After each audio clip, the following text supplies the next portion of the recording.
NDA के संसदीय दल का नेता चुने जाने के बाद और सरकार बनाने का दावा पेश करने के बाद बीजेपी नेता नरेंद्र मोदी ने राष्ट्रपति द्रौपदी मुर्मू से मुलाकात की। शाम 6 बजे नरेंद्र मोदी राष्ट्रपति भवन पहुंचे। यहां राष्ट्रपति ने उनका अभिवादन किया और भगवान जगन्नाथ की तस्वीर देकर उनका स्वागत किया। इसके बाद राष्ट्रपति की ओर से उन्हें प्रधानमंत्री पद पर नियुक्त होने और सरकार बनाने के लिए न्योता मिल गया है। अब एनडीए नई सरकार का गठन करेगी और शपथ ग्रहण 9 जून को होना तय हुआ है। इस मौके पर शुक्रवार शाम कार्यवाहक पीएम मोदी ने मीडिया को संबोधित किया और इस दौरान सरकार बनाने के लिए आमंत्रण मिलने की जानकारी दी। पीएम मोदी ने इस दौरान कहा कि 18वीं लोकसभा एक प्रकार से नई युवा ऊर्जा और कुछ कर गुजरने के इरादे वाली लोकसभा है। आज़ादी का अमृत महोत्सव के बाद का ये पहला चुनाव है और ये वो 25 वर्ष हैं जो अमृत काल के 25 वर्ष हैं।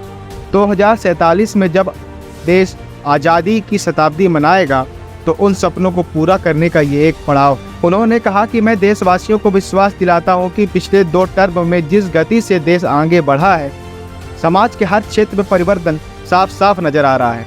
25 करोड़ लोगों का गरीबी से बाहर आना अपने आप में देशवासियों के लिए गर्व की बात है। भारत की जो वैश्विक छवि बनी है, दुनिया के लिए भारत एक विश्व बंधु के रूप में उभरा है।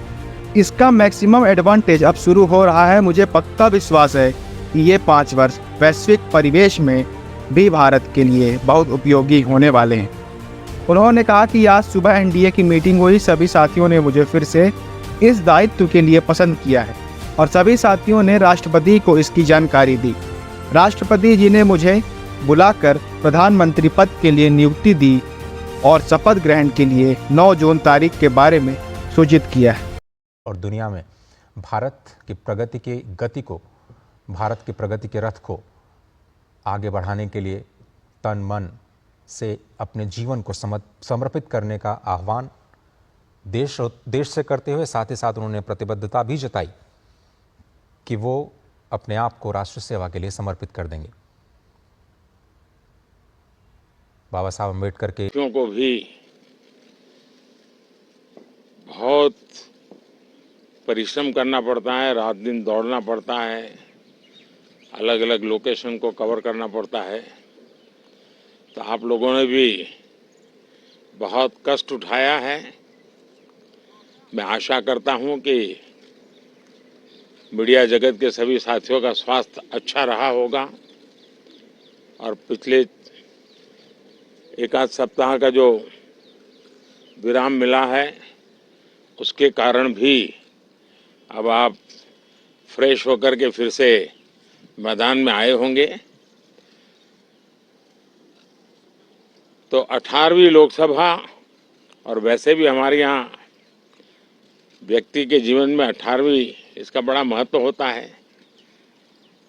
एक नए कालखंड में प्रवेश करता है, टीनेज समाप्त करके। ये 18वीं लोकसभा एक प्रकार से नई ऊर्जा, युवा ऊर्जा और कुछ कर गुजरने के इरादे वाली ये लोकसभा है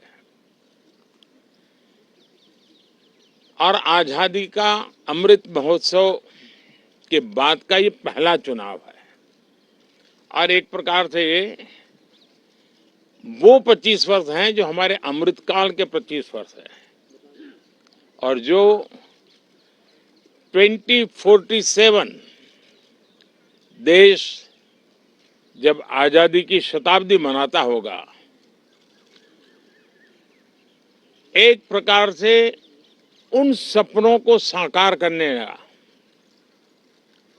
एक बहुत महत्वपूर्ण पड़ाव ये 18वीं लोकसभा है। साथियों, एनडीए सरकार को तीसरी बार देश की सेवा करने का देशवासियों ने आदेश दिया है, अवसर दिया है।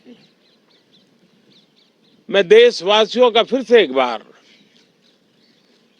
ये अवसर देने के लिए हृदय से आभार व्यक्त करता हूं।